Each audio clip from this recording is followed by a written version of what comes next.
Now don't be a nincompoop. Make sure you like and subscribe. Immediately.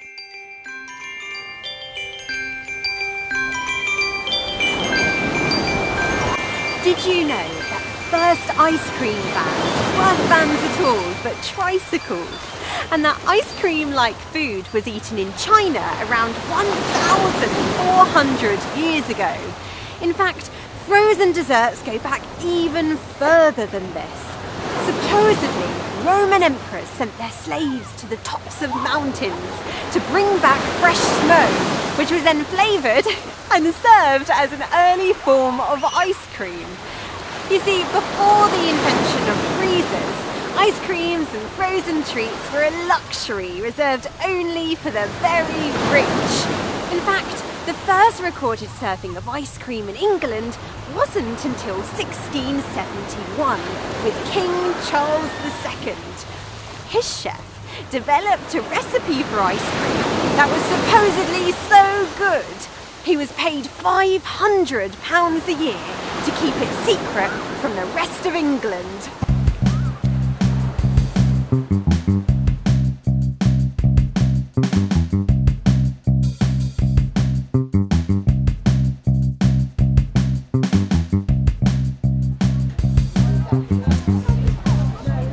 Today, ice cream can be found easily, pretty much everywhere. Lucky for us, I say. But how did my favourite summer treat become something that was available for all? Well, with the summer holidays here, I'm on a mission to find out and so uncover the hidden history of ice cream.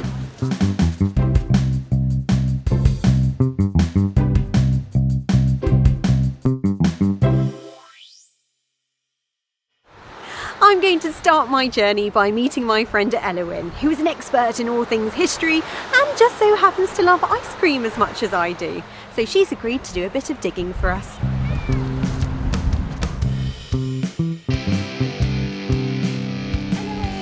Hello! I come with ice cream! Oh, thank you so much! Do you know, I have been doing some research into the history of ice cream, and I found some very interesting stories. Okay. But I thought it would be more interesting if we took a little trip back in time and met my gallery of historic characters. Whoa. This sounds very exciting. It's gonna be great. Why don't you follow me and we'll see what they have to tell us.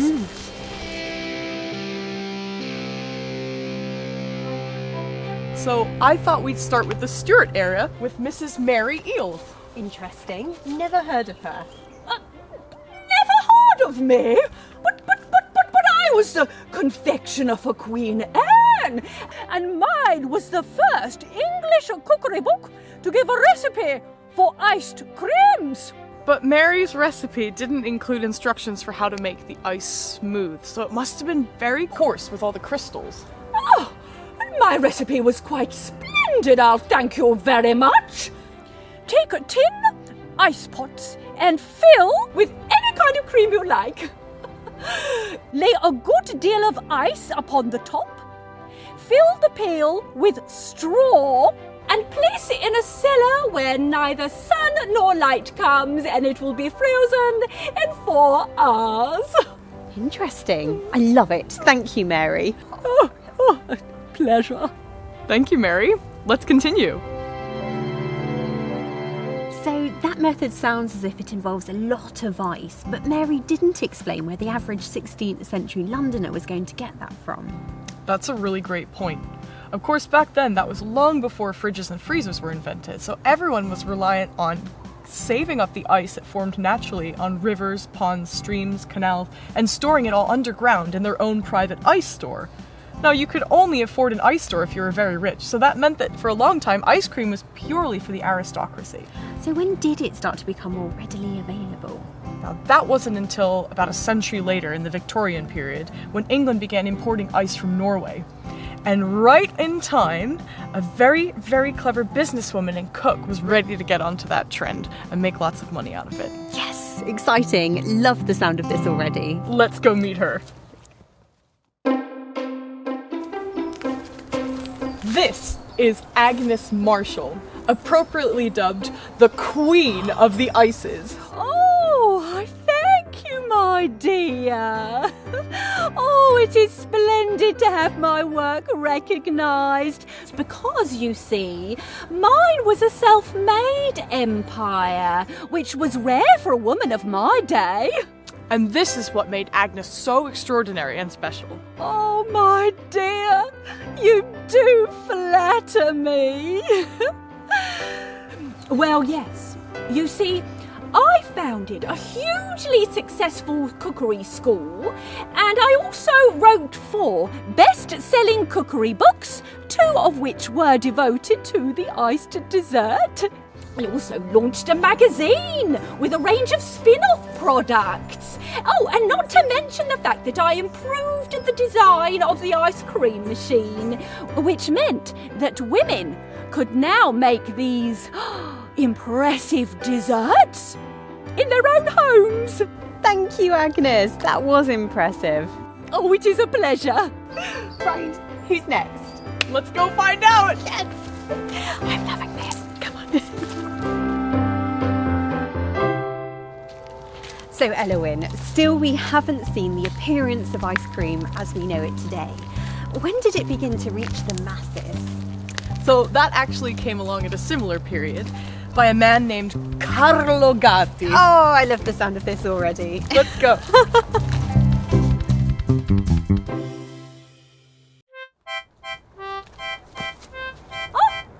Is it my turn? Oh, lovely. See, it is me, Carlo Gatti. I was an entrepreneurial hero. I come from the Italiano-speaking side of Switzerland. But I come to London and I opened a ristorante specializing in chocolate and ice cream. But the ordinary folk, they could not experience the culinary delight of ice cream because they could not afford ice cream machine.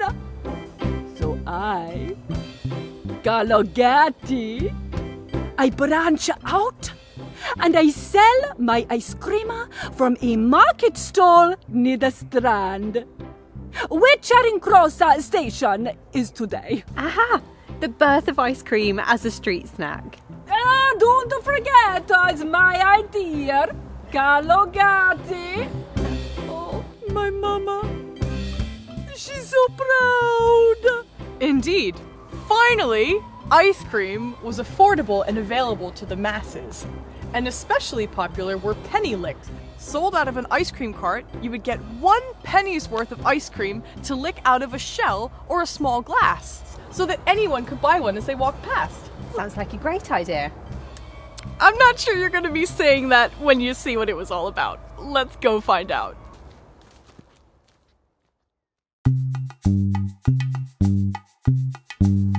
Oh, thank goodness. I've been waiting here for ages.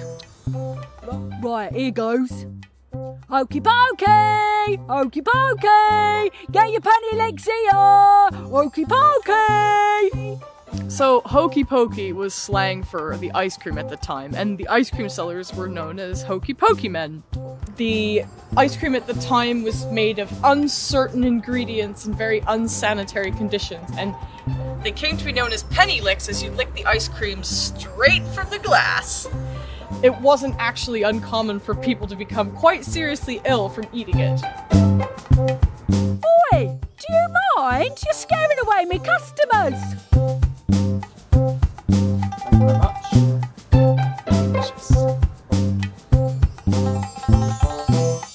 No, I'm good, thank you. That's right. Penny licks were thought to be a leading cause of the spread of tuberculosis, and thankfully in 1899 a law was passed that banned the use of penny licks altogether. That's good because that's made me feel a bit sick. Oh, come on, love. Are you sure I can't tempt ya? I'm good, thank you. Elowen, thank you so much for taking me through the history of ice cream. That was so much fun. Lauren, it has been an absolute pleasure. I would do anything for ice cream. I'm off now to meet scientist Prof to find out just how these characters would have made ice cream and how we can make our very own at home.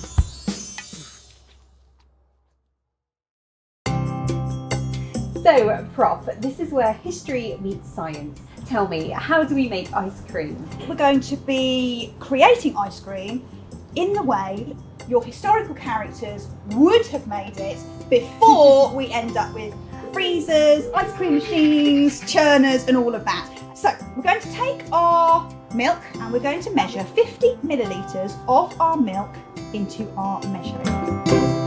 Right, so I'm going to have to scooch down to get to 50. Okay, then we're going to need our cream.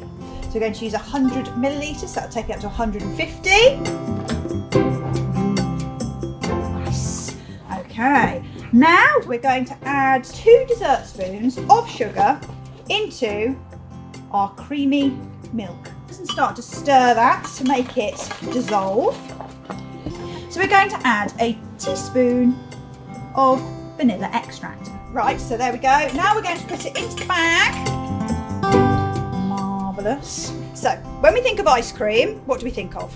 Delicious, yummy, cold treats. Cold. So we're going to take our large bag and then we're going to pop out our ice cubes into our bag.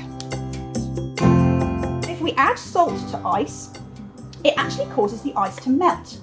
And to melt something, it takes energy.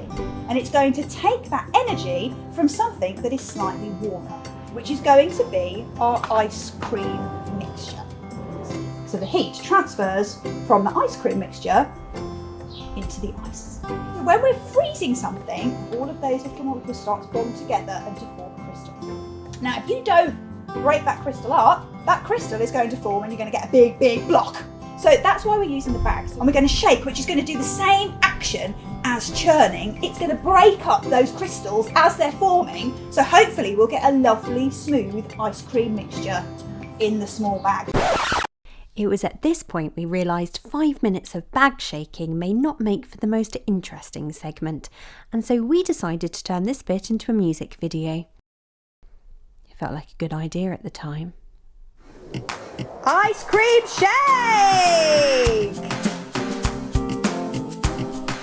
Make the liquid colder than ice, adding salt to make it nice. Makes the temperature go lower so the freezing process isn't slower. Shake it, mix it, have a play, making ice cream the lab tut's way. For the ice to melt takes energy, which comes from the cream. You'll see the ice cream cools and starts to freeze and the salty ice melts, if you please. Shake it, mix it, have a play, making ice cream the lab tut's way. Shake the bags to keep the crystals small so the cream won't turn into a solid ball. You'll be left with a treat that's yummy, lovely ice cream in your tummy. Shake it, mix it, have a play, making ice cream the lab tut's way. Have we done it?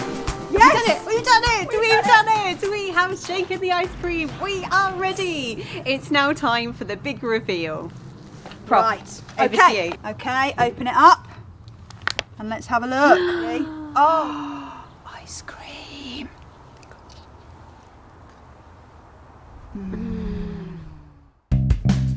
That was so much fun. Thank you so much, Prof. If you had fun too, please do give it a big thumbs up and subscribe for more adventures through time. Right, I'm off to go finish this ice cream.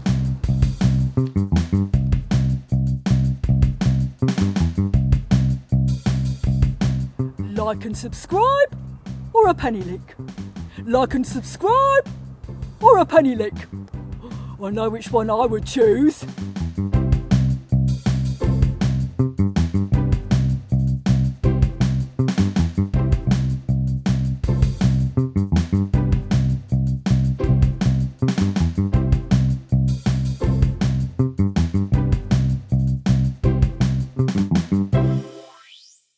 His chef developed a recipe for ice cream that was so good.